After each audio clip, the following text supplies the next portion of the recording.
মনে আছে বাবা, তুমি সবসময় বলতে তো দাদাকে তো কিছু বলতে হয় না, ও বই নিয়ে পড়তে বসে যায়।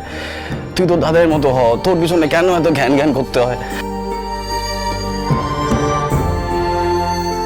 আর দাদাকে দেখে খুব আনন্দ হচ্ছে বাবা।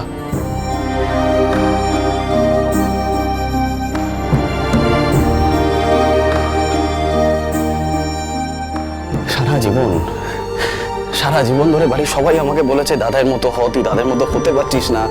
ও দেখ কত ব্রিলিয়েন্ট স্টুডেন্ট, ও এই করেছে সেই করেছে। আজকে আমি প্রাউড ফিল করছি যে আমি ওর ভাই।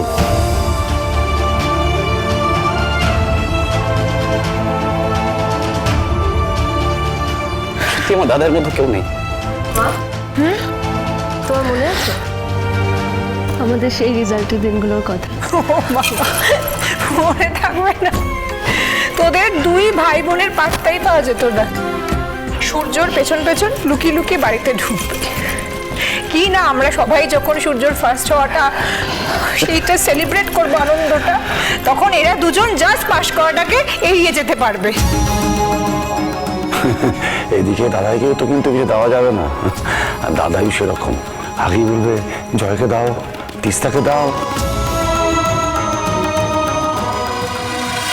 কি আলোচনা শুরু হলো? যাওয়াটা আটকে গেল কেন?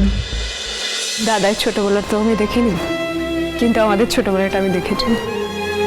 কি করে সারা দিন খাটাখাটনি করে আসার পর পড়াশোনা করতো, স্কুলের সব কিছুতে ফার্স্ট হতো, আর আমি হতে পারতাম না।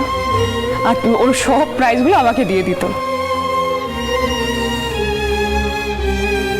তারপরেও বাড়িতে এসে কি জুটতো? মায়ের হাতের মার।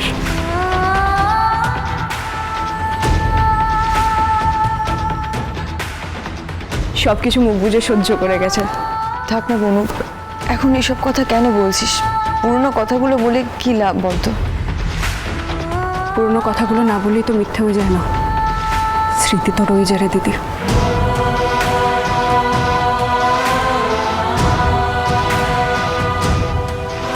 খারাপ স্মৃতিগুলো থেকে যাবে খুব সুন্দর স্মৃতি দিয়ে।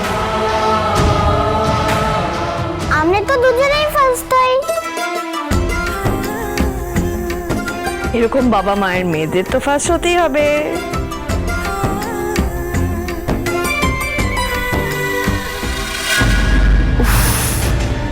What an emotional scene. 2 ফোঁটা জল আমিও বের করে দিতে পারতাম আপনাদের খুশির জন্য, কিন্তু আমার কাছে সেই সময়টুকু নেই। আমার হাত থেকে এই খেলাটা আমি বের হতে দেব না।